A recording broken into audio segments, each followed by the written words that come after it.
Hello, everyone, and welcome to my mini series here on making Google Slides the center of your digital classroom. This is going to kind of be a tutorial video that will show you how I use Google Slides. I know a lot of you are sitting here thinking, Google Slides, oh, wait, I use that. It's called PowerPoint or used to be. You know, you sit in front of your room, you put some pictures and words on it, and kids write stuff down. And yeah, you can use PowerPoint and Google Slides that way, but I'm going to show you a different way that makes it a lot more interactive and ultimately how it serves as a centerpiece or a home base of everything that we can do in the classroom that we do in the classroom. And I've used it a lot in this manner, but now I'm almost going to go 100%. Everything's going to touch Google Slides this year just because I think it will prevent me from being able to or prevent me from needing to have separate lessons plans for my virtual kids and for my in the classroom kids. I think this will allow me to focus on doing just one set of lessons and activities and really put my heart into it rather than splitting up my time and have to have a variety of different lessons for different learning styles and learning atmospheres. So that's really the goal of this. So when you see Google Slides, hopefully you're not thinking that I'm going to show you how to give notes to kids with a couple pictures on it. That's not the idea here. I'm showing you how it can serve as a platform for everything that you do, and that's the idea. As I mentioned, the goal of this really is to equip you so you can handle virtual and in-classroom learners all at the same time. You're going to see that within Google Slides, you're going to be able to offer a variety of learning tools and resources. Um, for example, on the next slide, you'll see all the different tools that I will use to interact with this. And really, it comes down to a link. I mean, hyperlinks existed in the 90s, and you could send them in some of the first emails.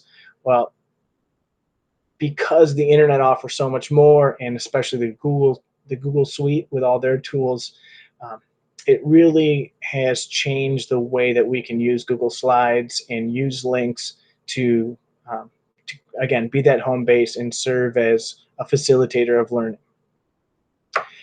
Uh, the other reason that's real nice is it helps develop this sense of consistency.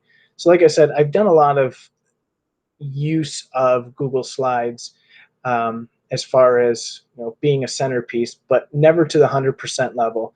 And I think now that going in each day, kids getting that experience of having that consistent, this is where I go, this is where everything's going to come from. Yes, we'll venture out to new places I've never seen before. We'll venture out to and use new tools that I've never used before.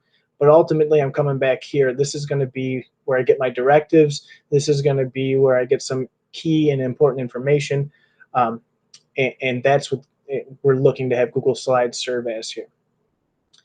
The other thing here is it's COVID safe. Now, Google Slides in particular is not going to show you how to collaborate without being face to face. But again, it's going to facilitate opportunities for that to happen. And that's something I plan to show you in some of these videos in this series. The other big thing is going paperless, being 6 feet apart, avoiding contact, all important qualities of keeping our schools open right now.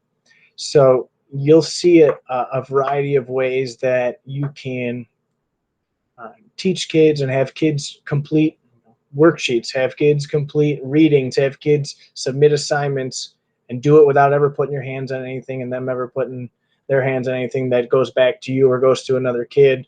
Uh, you'll see just there's a variety of tools again that are interacting with Google Slides that's going to do that. Within the series, some of the tools that will be featured are YouTube. Um, again, YouTube showing videos. You'll see how I set it up within Google Slides. Submitting answers. All right, Google Classroom, there's a multitude of different ways we can have students select or submit answers. I'm going to show you those through Google Docs, through Google Questions, through student uploads. I'll give you some examples of that in this video series. Similarly, Google Forms, but offering some more in-depth assignments merely than just answering questions. I'll show you those examples. And then some tools that I think are pretty cool. Wiser is essentially described as an online student worksheet. And I'll give you a little preview of what that does. And then I intend to, in a later series, show you more in depth how to create those and set those up. And Kialo is a nice student collaboration tool that's very easy to use, simple to set up, and gets kids engaged and talking. So again, these will be featured in the videos coming up in this series.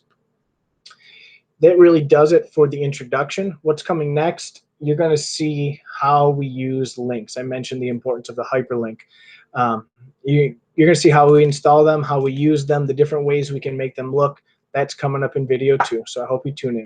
Thank you.